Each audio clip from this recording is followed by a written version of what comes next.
Buen día chicos, en la sesión del día de hoy les voy a hablar de un personaje bastante polémico, al menos para lo que viene siendo la historia más contemporánea, la historia más reciente de México.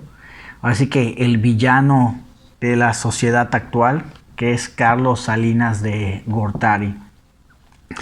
El video anterior tratamos o abarcamos el tema de Miguel de la Madrid. Y ya saben, los videos pues todos están ahí. Sin embargo, saben que me gusta recapitular un poquito para poder vincularlo y para que tenga mayor sentido, ¿no? Nos quedamos en la parte de Miguel de la Madrid, que a pesar de que él había prometido que iba a luchar en contra de la corrupción y también de lo que vendría siendo el nepotismo, pues que en realidad otra vez habían caído en algunos fraudes en algunos estados por diputaciones y algunos puestos públicos, pero el fraude electoral más emblemático y más polémico fue durante su presidencia, que este fraude pues se llevó a cabo durante su administración, favoreciendo a Carlos Salinas de Gortari, que se podía decir que él era su línea, como así le llaman, o también era su destapado, es decir, era el candidato que él eligió por dedocracia. Vamos a aclarar algunos puntos de este fraude electoral, porque no terminó ahí obviamente. Les comentaba, por los malos manejos que había hecho el PRI durante sexenios anteriores, por la crisis que no se supo manejar tampoco, de igual forma por los actos de corrupción, pues el principal opositor del PRI salió del mismo PRI, que era Cuauhtémoc Cárdenas, hijo de Lázaro Cárdenas, que les había dicho que tenía mucho peso histórico, pero pues también Cuauhtémoc Cárdenas salió muy enfadado del PRI, decía que se había perdido el rumbo del partido, los valores de la Revolución Mexicana ya no se estaban representando. Salió del PRI y junto con varios partidos pequeños socialistas o de izquierda se juntaron y a él lo lanzaron como candidato.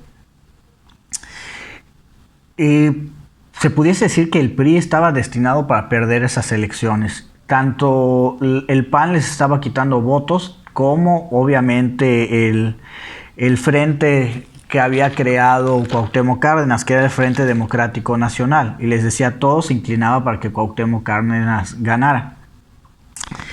Pasa lo siguiente, iba ganando Cuauhtémoc Cárdenas, como ya había mencionado en otro video, pero en la noche hay un apagón del sistema y cuando se restablece el sistema, Carlos Salinas de Gortari ya estaba en en primer lugar por el puesto de la presidencia. Se hace el anuncio oficial y pues sale ganador Carlos Salinas de Gortari. Obviamente Cuauhtémoc Cárdenas no estaba satisfecho. ¿Cómo es posible? También los partidos contratan gente para que se hagan encuestas al momento y las encuestas indicaban que iba a ganar Cuauhtémoc Cárdenas. O sea, era muy notorio, muy evidente que se había llevado a cabo un fraude electoral. Cuauhtémoc Cárdenas pues va convocando gente, comienza a hacer manifestaciones y todo. Y pues la verdad es que tenía el apoyo de un gran porcentaje de los mexicanos. Se pudo haber estallado otra guerra civil, pero pues Cuauhtémoc Cárdenas sabía que iba a ser un retroceso enorme para México, así que decidió no hacerlo. Quiso hacer todo por la vía diplomática, hacer todo por la vía legal, pero pues al final no fue suficiente. Y les voy a decir por qué no fue suficiente. Y ahorita vamos a hablar un poquito de esto. Cárdenas obviamente hizo varias manifestaciones y demás, estuvo metiendo amparos legales, todo lo posible por hacer, ¿no? El PAN también estaba tratando de boicotear a Carlos Salinas de Gortari. Vamos a hablar unos meses después qué es lo que pasó. De hecho, los diputados, o en la Cámara de Diputados, ya había gente del PAN. Cuando se toma la decisión, mucha gente sale a boicotear a Salinas de Gortari, a recordarle a su santa madrecita. Entre ellos destaca un joven llamado Vicente Fox, que más tarde sería presidente de nuestro país, toma el estrado para dirigirse a sus compañeros, se pone boletas electorales y se las pone acá de orejas, porque Salinas de Gortari pues decían que estaba orejón, y empieza a dar su discurso. Fue uno de los que más lo atacaron. El PAN en teoría también estaba en contra de Salinas de Gortari, pero meses después, ya de que Salinas de Gortari ya entra en posesión del cargo el 1 de diciembre de 1988, el PAN sale a apoyar al PRI. Salinas de Gortari, para que no existiera evidencia del fraude electoral, el PRI comenzó a solicitar que se quemaran las boletas. Obviamente más sospechoso aún, ¿no? Pero un día sale otra figura muy pesada, sobre todo en la actualidad, para lo que viene siendo el Partido Acción Nacional, que es Diego Fernández de Ceballos, hoy conocido como el Jefe Diego. Sale a las cámaras, sale y dice que el PAN estaba de acuerdo con que se quemaran las boletas electorales.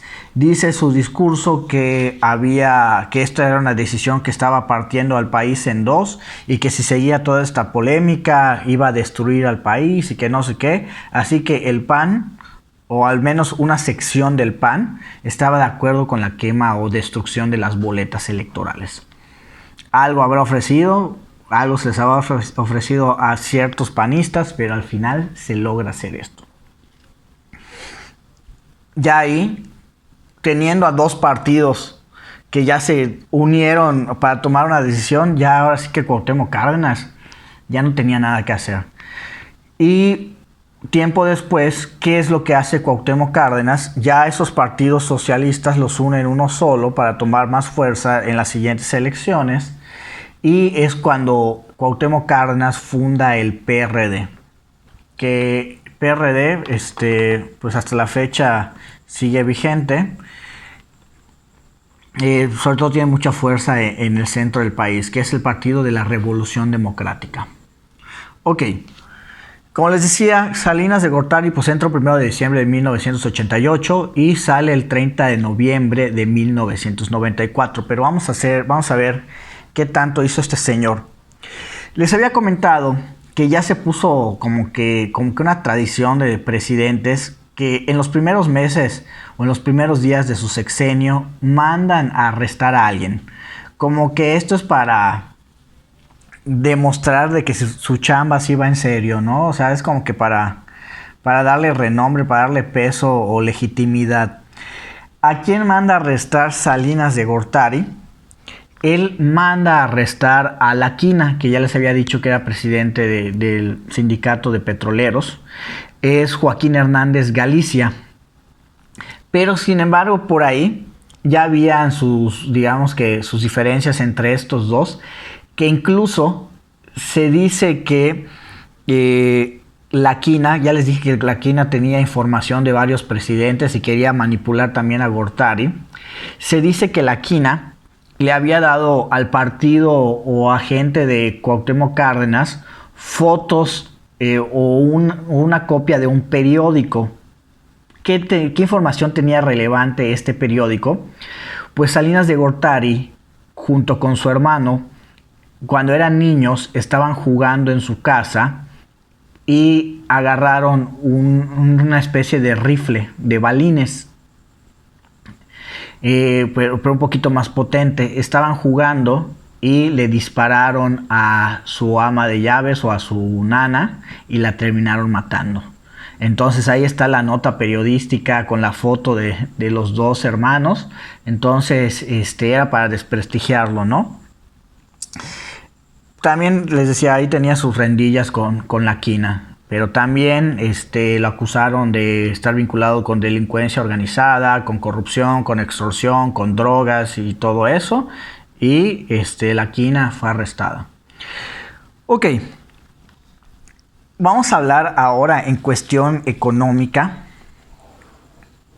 que es lo más relevante, porque este señor digamos que instauró ya de una manera más completa un modelo un modelo económico que hasta la fecha sigue vigente, a pesar de que el señor presidente Andrés Manuel López Obrador ha atacado constantemente este modelo y lo está cambiando poco a poco, quiere poner uno propio, o uno diferente más bien. Salinas de Gortari instauró el neoliberalismo. El neoliberalismo ya existía en otros países e incluso Miguel de la Madrid ya estaba poniendo los primeros cimientos del neoliberalismo en México. Sin embargo, cuando entra Salinas de Gortari, ya se establece y es un modelo que hasta el sexenio de Peña Nieto, pues todavía estaba casi intacto, ¿no? Ahorita ya Andrés Manuel, como él no predica con esta doctrina económica, pues ha habido cambios, pero todavía sigue. Es muy difícil decir de un día para otro, ya no está. ¿Qué es el neoliberalismo?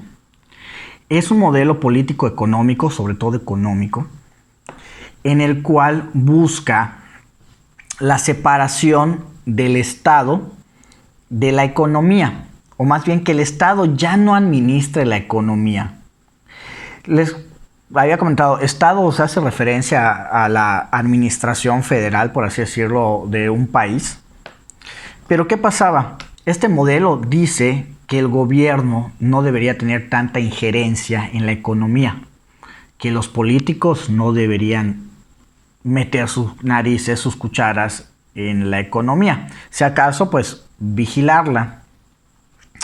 Y que economistas de verdad, que inversionistas, que empresarios, bancos también, pues que ellos tengan más libertad y no que el gobierno lo esté manejando. Porque ¿qué pasó? Cuando Echeverría y López Portillo tenían control de la economía de México, pues nos llevaron a un declive económico. Por eso el gobierno no debería tener control de la economía, al menos no en su totalidad o en un gran porcentaje, porque al final el gobierno es casi imposible desvincularlo con el modelo económico, ¿no? Pero pues le daba más libertad a los que son especialistas y que el gobierno no tenga tanta intervención. Esto es una de las cosas que plantea el neoliberalismo.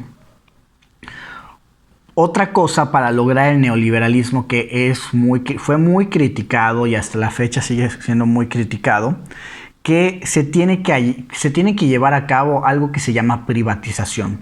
¿Qué es la privatización? Es cuando el gobierno tiene algo, vamos a poner ahorita ejemplos, empresas, y decide venderlas a personas privadas, a empresas privadas, como le quieran llamar, inversionistas, pero es cuando el gobierno vende sus empresas o vende algo, de manera general se lo vende a alguien, algo que le pertenece al gobierno, lo vende.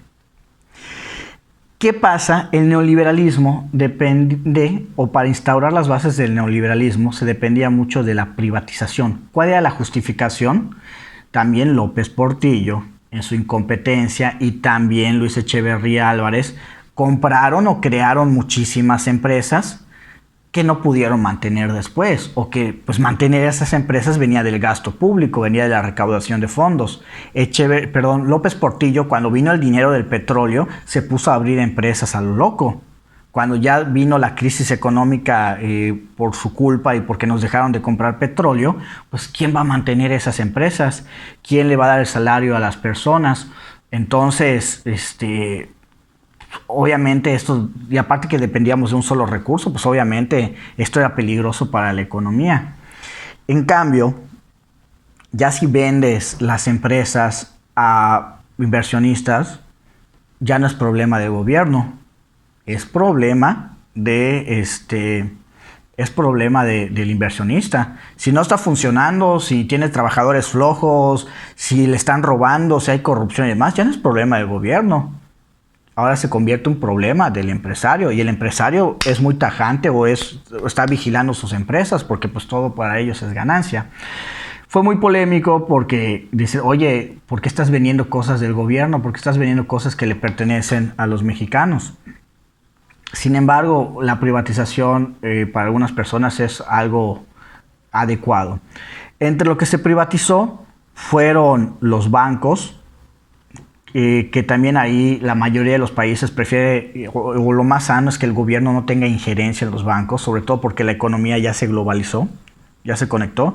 Las siderúrgicas y pues también el famosísimo Telmex, antes le pertenecía al gobierno, pero pues ahora le pertenece a Carlos Slim y a muchos inversionistas.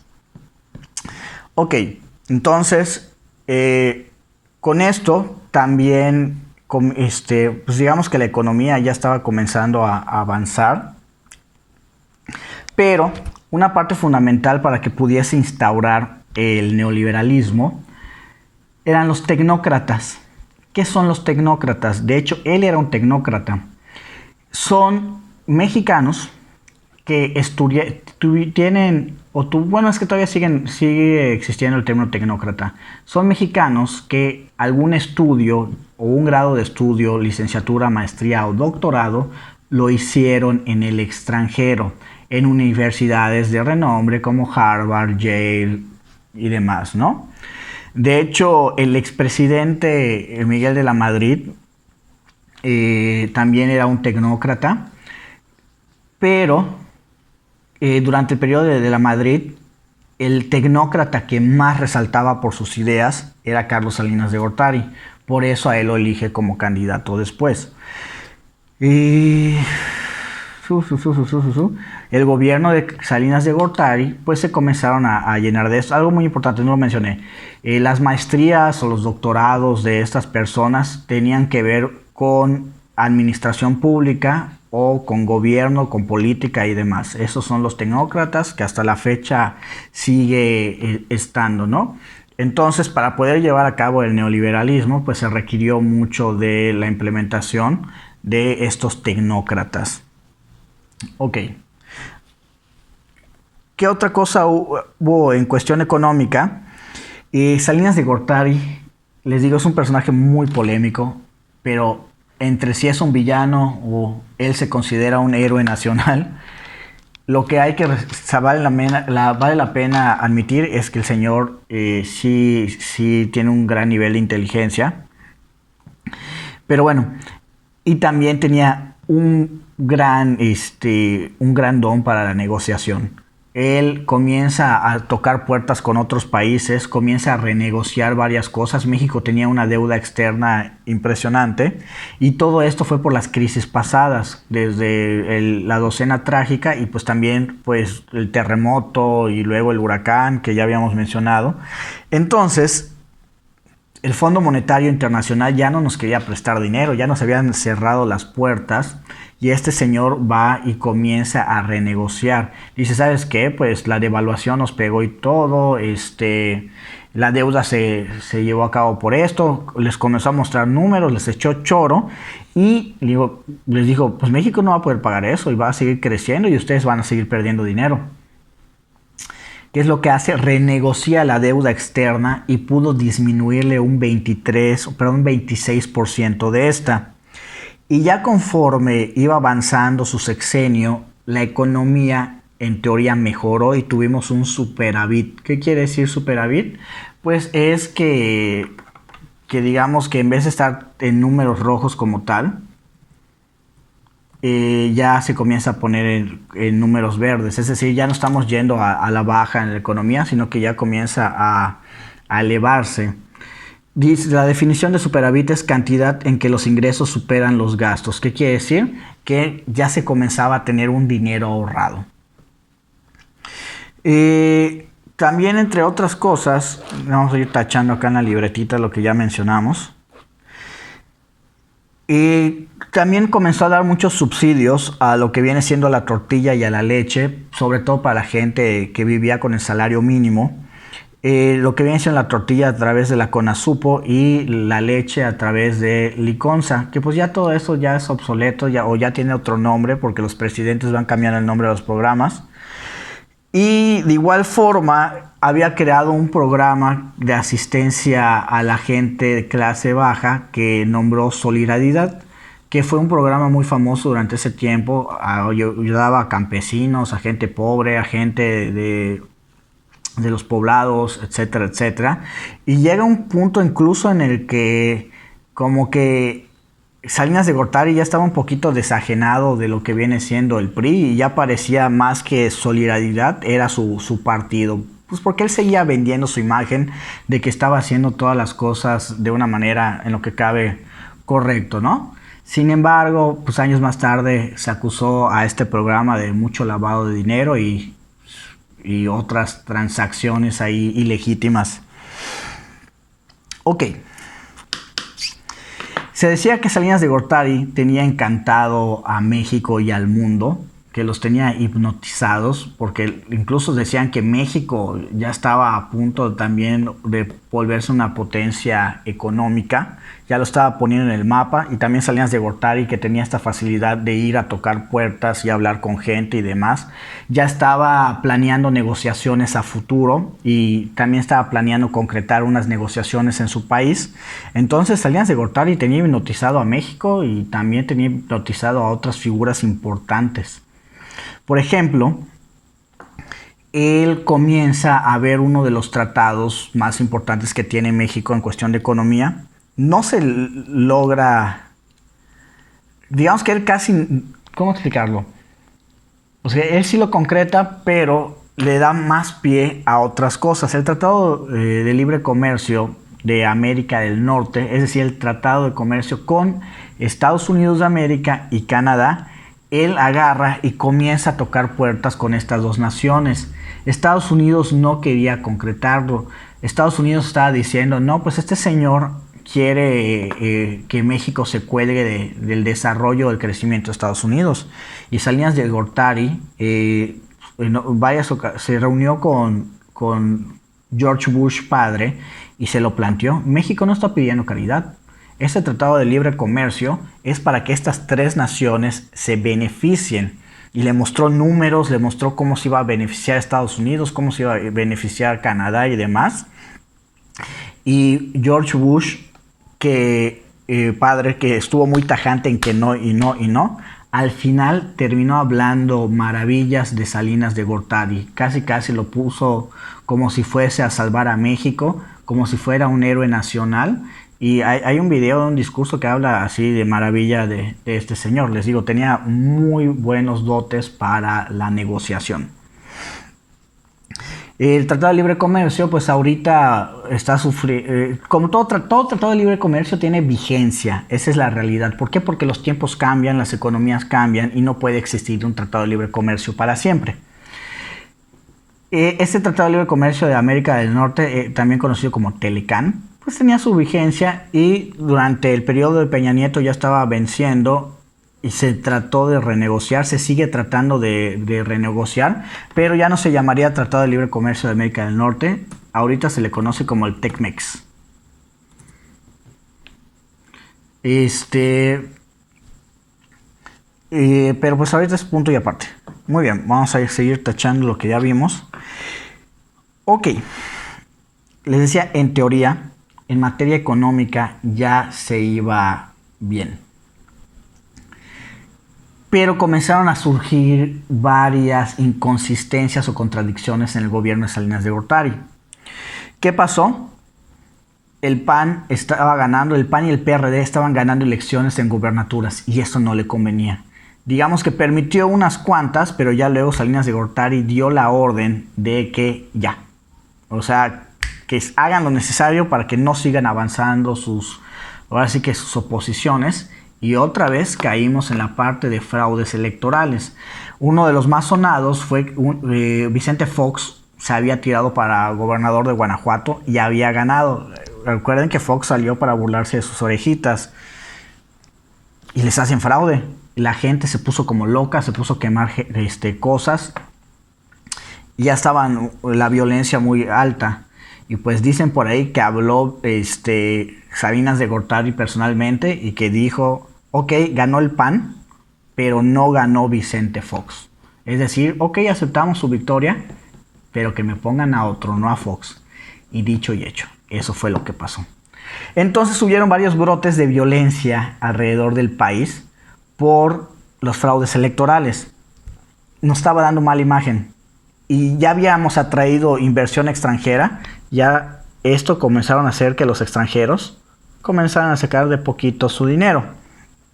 Luego, estaba a punto de firmarse el Tratado de Libre Comercio ya de manera formal, y en las selvas de Chiapas comienza a haber movimientos extraños. Cuando se firma el Tratado de Libre Comercio, surge un movimiento que es el movimiento zapatista, el movimiento EZL, el movimiento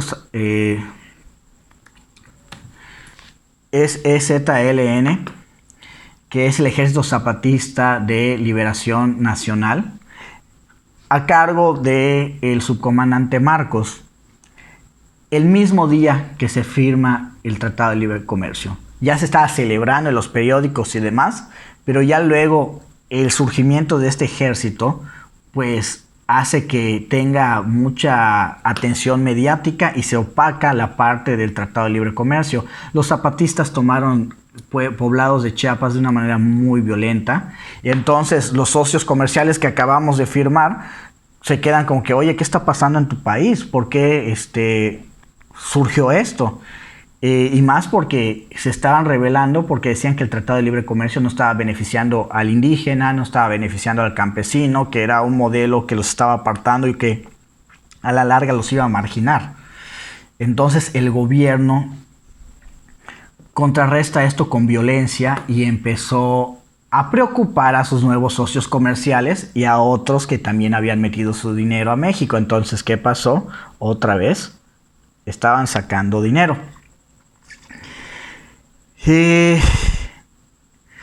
Luego pasó lo siguiente, para ya ir dando un poquito, lo voy a concretar un poquito más.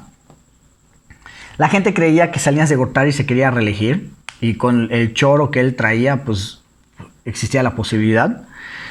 Pero pues para evitar que los rumores siguieran surgiendo, destapa a su candidato presidencial, que originalmente era Luis Donaldo Colosio, el cual comienza también a tener mucha fuerza política. ¿Qué es lo que pasa? Van surgiendo más eventos violentos. Llega un punto en el que Salinas de Gortari apacigua las cosas con los zapatistas, pero fue muy polémico porque les habían perdonado los asesinatos que habían realizado. Prácticamente el gobierno como que ya cálmense, vamos a llegar a un acuerdo de paz, se les va a perdonar, pero ya por favor cálmense. Y Colosio, después de que Salinas de Gortari dice que iba a llevar a cabo, vamos a generalizarlo, que iba a estar en paz con el ejército zapatista, Colosio, entre sus discursos como candidato, dice que él no va a manejar las cosas como lo estaba haciendo el PRI ahorita, que los zapatistas habían cometido crímenes, que habían matado gente y que se les iba a castigar durante su gobierno. Entonces se dice, porque todo esto no está comprobado, teoría conspiracional de México, que pues no le gustó a Salinas que lo contradijera. Todavía no están claras las evidencias, todavía no hay, o sea, hay una versión oficial, pero bueno. Pero el caso es que en un meeting político que tuvo en Lomas Taurinas, Luis Donaldo Colosio, semanas después de todo este discurso, es asesinado el 23 de marzo de 1994. Otro evento violento. ¿Qué pasó? Las inversiones seguían saliendo. Luego es asesinado el excuñado de Salinas de Gortari, José Francisco Ruiz Massieu, también de una manera muy violenta en la Ciudad de México, y seguían los actos violentos y el capital seguía saliéndose por tanta violencia. Y ahora sí que la gota que derramó el vaso, mataron al cardenal Juan Jesús Posadas Ocampo, que fue asesinado en Guadalajara, en las cercanías de un aeropuerto, si no recuerdo, o si fue en el aeropuerto, porque unos narcotraficantes lo confundieron su camioneta con la camioneta de otro narcotraficante. Entonces, terminaron armando la balacera y mataron a este cardenal, que también fue muy polémico, y ahí sí, ya de plano, las inversiones extranjeras ya se estaban yendo del país. Cuando asesinan a Colosio, pues asignan a Ernesto Zedillo. ¿Qué es lo que estaba pasando?